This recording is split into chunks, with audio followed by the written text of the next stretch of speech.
ಕಾಂಗ್ರೆಸ್ ತನ್ನದೇ ಆದಂತಹ ಅಸ್ತಿತ್ವದಲ್ಲಿ ಇರೋದರಿಂದ ಈ ಬಾರಿ 14ರಿಂದ 15 ಸೀಟುಗಳು ಕಾಂಗ್ರೆಸ್ ಪಕ್ಷದಲ್ಲಿ ಗೆಲ್ಲೋದು ಖಚಿತ.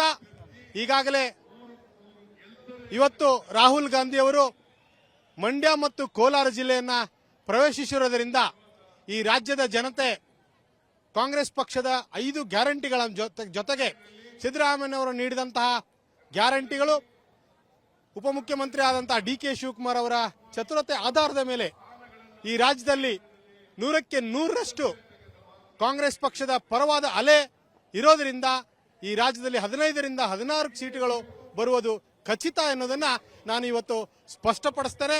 ದೇಶದಲ್ಲಿಯೂ ಸಹ ಬದಲಾವಣೆಯ ಗಾಳಿ ಬೀಸ್ತಾ ಇರೋದರಿಂದ ಈ ದೇಶದ ಅಸ್ತಿತ್ವವನ್ನು ಉಳಿಸಲು ಸಲುವಾಗಿ ಮಾಧ್ಯಮಗಳು ಮೋದಿಯವರ ಭಾವಚಿತ್ರವನ್ನ ತೋರಿಸಿ ಅದರ ಜೊತೆಗೆ ಮೋದಿಯವರ ಸುಳ್ಳು ಭರವಸೆಗಳ ಮೂಲಕ ಜನರನ್ನ ತಪ್ಪು ದಾರಿಗೆ ತಿಳಿಯುವಂತ ವ್ಯವಸ್ಥೆ ಜನಗಳಿಗೆ ಅರ್ಥ ಆಗ್ತಿದೆ.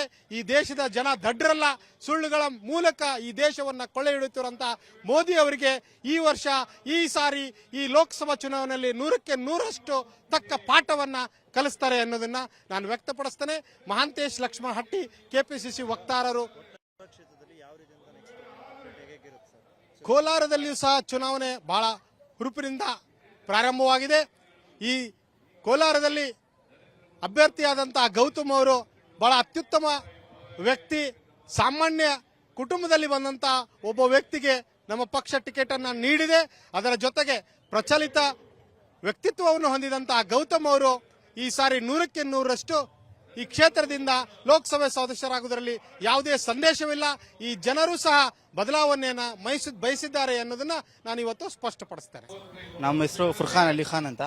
ನಾನು ಮಾಲೂರಿಂದಾನೆ ಬರ್ತಾ ಇರೋದು. ನಾವು ಕಾಂಗ್ರೆಸ್ ಅವರೇ. ನಾವು ಇಲ್ಲ, 2ನೇ ಸರಿ ಲಾಸ್ಟ್ ಎಲೆಕ್ಷನ್ ಟೈಮಲ್ಲೂ ಬಂದಿದ್ರು. ಇವಾಗ 2ನೇ ಸರಿ ಬಂದಿರೋದು. ನಮ್ಮ ಪ್ರಕಾರ ಇವಾಗ 28 ಲೋಕಸಭಾ. ನಾವು ಮಾಲೂರಿಂದ ಬಂದಿದ್ದೀವಿ, ಮಾಲೂರು ತಾಲೂಕಿಂದ ಬಂದಿದ್ದೀವಿ. ಲತಾ ಅಂತ.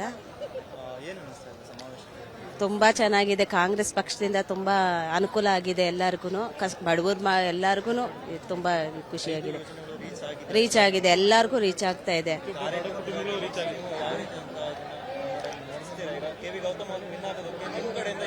ನಾವೆಲ್ಲರಿಗೂ ಸಪೋರ್ಟ್ ಮಾಡ್ಬೇಕಂತ ಇದೀವಿ. ಕೋಲಾರದಲ್ಲಿ ಅವರೇ ಗೆಲ್ಬೇಕು, ಅವ್ರಿಗೋಸ್ಕರ ಸಪೋರ್ಟ್ ಮಾಡ್ಬೇಕಂತ ತುಂಬಾನೇ ಇದಾಗಿದೆ. ನನ್ನ ಹೆಸರು ಅಮ್ಜದ್ ಪಾಷಾ, ಮಾಲೂರು. ನಾವು ಕಾಂಗ್ರೆಸ್ದವರು. ಹುಟ್ಟುವಾಗಿನಿಂದ ನಾವು ಕಾಂಗ್ರೆಸ್ ನಮ್ದು. ಯಾವ ಪಕ್ಷನೂ ನಾವು ಇದು ಬಿಟ್ಟು ಬೇರೆ ಕಾಂಗ್ರೆಸ್ ಬಿಟ್ಟು ಬೇರೆ ಇದಕ್ಕೆ ಹೋಗಿಲ್ಲ. ಇನ್ನೇನು ಹೇಳ್ಬೇಕು ಹೇಳಿ. ಸಮಾವೇಶ ಅಂದ್ರೆ 100% ಸಕ್ಸಸ್ ಆಗುತ್ತೆ. ಇದು ಸಮಾವೇಶನ ಅಂದ್ರೆ ಇದು ಮಾಮೂಲಿ ಇಲ್ಲ, ಇದು ಮೋದಿವರೆಗೂ ಹೋಗುತ್ತೆ. ಇದು ಮೆಸೇಜ್ ಹೆಣ್ಮಕ್ಳಿಗೂ ಉಪಯೋಗ ಆಗಿದೆ. ಇದು ಈ ಸನ್ನಿವೇಶ ಮೋದಿವರೆಗೂ ಹೋಗುತ್ತೆ. ಅವ್ರು ತಿಳ್ಕೋಬೇಕು ಕರ್ನಾಟಕದಲ್ಲಿ ಕಾಂಗ್ರೆಸ್ ಏನ್ ಕೆಲಸ ಮಾಡ್ತಾ ಇದೆ, ಏನಿದೆ. ಇದು ಬೀಟಿ ಇದು ಟೈಮ್ ಪಾಸ್ ಮಾತಾಡಲ್ಲ. 15 ಲಕ್ಷ ಕೊಡ್ತೀನಿ, ಇದು ಕೊಡ್ತೀನಿ, ನಿರುದ್ಯೋಗಿಗೆ ಉದ್ಯೋಗ ಕೊಡ್ತೀನಿ ಅನ್ನೋ ಟೈಮ್ ಪಾಸ್ ಮಾತಾಡಿದ್ದಾರೆ ನೋಡಿ. ಅದೆಲ್ಲ ಆ ಮಾತಿಲ್ಲ ಕಾಂಗ್ರೆಸ್ ಅಲ್ಲಿ. ಇದು ಗ್ಯಾರಂಟಿ ಮಾತು. ಈಗ ರಾಜೀವ್ ಗಾಂಧಿ ಅವರು 1 ಲಕ್ಷ ರೂಪಾಯಿ ಬೇರೆ ಹೇಳ್ಬಿಟ್ಟಿದ್ದಾರೆ, ಅದನ್ನು ಕೊಡ್ತಾರೆ. ದಯವಿಟ್ಟು ರಾಹುಲ್ ಗಾಂಧಿ ಅವರು ಹೇಳಿದ್ದಾರೆ, ದಯವಿಟ್ಟು ಇದೆಲ್ಲ ತಿಳ್ಕೊಂಡು. ಮನಮೋಹನ್ ಸಿಂಗ್ ಇದ್ದಾಗ 52,000 ಮಾತ್ರ ಒಬ್ಬ ಪ್ರತಿ ಪ್ರಜೆಗೂ ಸಾಲದ ಹೊರೆ ಇತ್ತು. ಈ 10 ವರ್ಷ ಆದ್ಮೇಲೆ ಪ್ರಧಾನಮಂತ್ರಿ ಬಂದಾದ್ಮೇಲೆ ಏನ್ ನೀವು ಹೇಳ್ತಾ ಇದ್ದೀರಾ, ಪ್ರಧಾನಮಂತ್ರಿ ಬಂದ ಮೇಲೆ ಪ್ರತಿಯೊಬ್ಬ ಪ್ರಜೆ ಮೇಲೂ, ಒಬ್ಬ ವ್ಯಕ್ತಿ ಮೇಲೂ 1,62,000 ರೂಪಾಯಿ ಒಬ್ಬ ಪ್ರಜೆ ಮೇಲೆ ಸಾಲದ ಹೊರೆ ಇದೆ. ಅದಕ್ಕೆ ಏನು ಉತ್ತರ ಕೊಡ್ತೀರಾ ನೀವು? ಮಾಧ್ಯಮದವ್ರು ಹೇಳ್ತೀರಾ ಏನು ಪ್ರತಿಭಾ ವಿಶ್ವಗುರು ಏನಂತ ಹೇಳ್ತೀರಲ್ಲ. ಈಗ ಮನಮೋಹನ್ ಸಿಂಗ್ ಇದ್ದಾಗ ಆಗಿರುವಂತಹ ಕಮ್ಮಿ ಅಂತ ಹೊರೆ ಈಗ ಪ್ರಧಾನಮಂತ್ರಿಗಳು ಬಂದಾಗ, ಮೋದಿ ಅವರು ಬಂದಾಗ 1,62,000 ಒಬ್ಬ ಪ್ರಜೆ ಮೇಲೆ ಹೊರೆ ಇದೆ. ಇದಕ್ಕೆ ಉತ್ತರ ನೀವೇ ಕೊಡಬೇಕು, ನಾವ್ ಹೇಳೋದಲ್ಲ. ಈಗ ಪ್ರತಿಯೊಬ್ಬ ಮನುಷ್ಯರು ಅಷ್ಟೇ ಬಡವರಿಗೆ ಉತ್ತಮವಾದಂತಹ ಒಂದು ಅನುಕೂಲಗಳು ಮಾಡಿದಾರಲ್ಲ, ಉತ್ತಮವಾದ ಒಂದು ಅನುಕೂಲಗಳು. ಈಗ ಪ್ರತಿಯೊಬ್ಬ ಶಕ್ತಿ ಯೋಜನೆ ಆಗಿರ್ಬೋದು, ಮತ್ತೆ ಯುವಕರಿಗೆ ಯುವ ನಿಧಿ ಅಂತ ಆಗಿರ್ಬೋದು, ಮತ್ತೆ ಹೆಣ್ಮಕ್ಳಿಗೆ 2,000 ರೂಪಾಯಿ ಪ್ರತಿ ಮನೆಗೆ ಬರ್ತಾ ಇದೆ. ಇದೇ ಯಾವುದೇ ಸರ್ಕಾರ ಮಾಡಿಲ್ಲ. ಎಷ್ಟೋ ಬಡ ಹೆಣ್ಮಕ್ಳು ಎಲ್ಲೋ ಹೋಗ್ಬೇಕಾದ್ರೆ, ಎಲ್ಲೋ ಬರಬೇಕಾದ್ರೆ ಯಾವುದೇ ತರ ಮನೆಯವ್ರಿಗೆ ಕೇಳುವಂತ ಪರಿಸ್ಥಿತಿನೇ ಇಲ್ಲ ಈಗಿನ ಕಾಲದಲ್ಲಿ. ಏನೇ ಆದ್ರೂ ಈಗ ವಾಸ್ತವ್ಯ ಏನಾಗಿದೆ, ಪ್ರತಿ ಮೋದಿ ಅಂತ ಹೇಳೋದು ಬಿಟ್ಟು ಕಾಂಗ್ರೆಸ್ ಬರುತ್ತೆ 100% ಬರುತ್ತೆ 100% ಬರುತ್ತೆ ಗೋವಿಂದರಾಜ್. ಸರ್ ನಾವು ಮಾಲೂರಿಂದ ಬಂದಿದ್ದೀವಿ, ಮಾಲೂರು ತಾಲೂಕಿಂದ.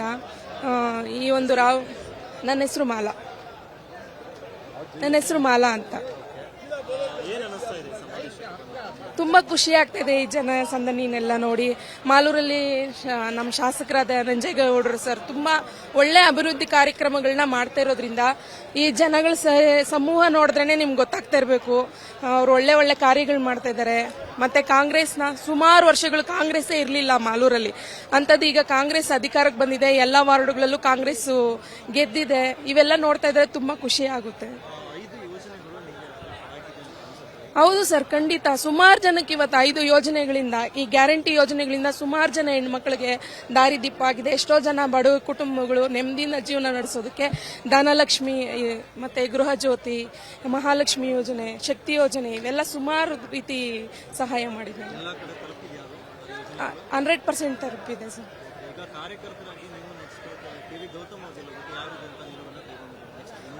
ಸರ್ ಈಗಾಗಲೇ ನಾವೆಲ್ಲ ಶಾಸಕರು ನಂಜೇಗೌಡರು ಸರ್ ಕಡೆ ಸಾರಥ್ಯದಿಂದ ಎಲ್ಲ ವಾರ್ಡ್ಗಳಲ್ಲೂ ಕೆಲಸ ಕಾರ್ಯಗಳು, ವರದಿಂದ ಪ್ರಚಾರಗಳು ಎಲ್ಲ ಮಾಡ್ತಾ ಇದ್ದೀವಿ ಸರ್. Thank you sir. ಅನುಕ್ಷಣದ ಸುದ್ದಿಗಳಿಗಾಗಿ Vistara news YouTube channel subscribe ಮಾಡಿ. ಹೊಸ ಸುದ್ದಿಗಳ ನೋಟಿಫಿಕೇಶನ್ಗಾಗಿ ಬೆಲ್ ಐಕಾನ್ ಕ್ಲಿಕ್ ಮಾಡಿ.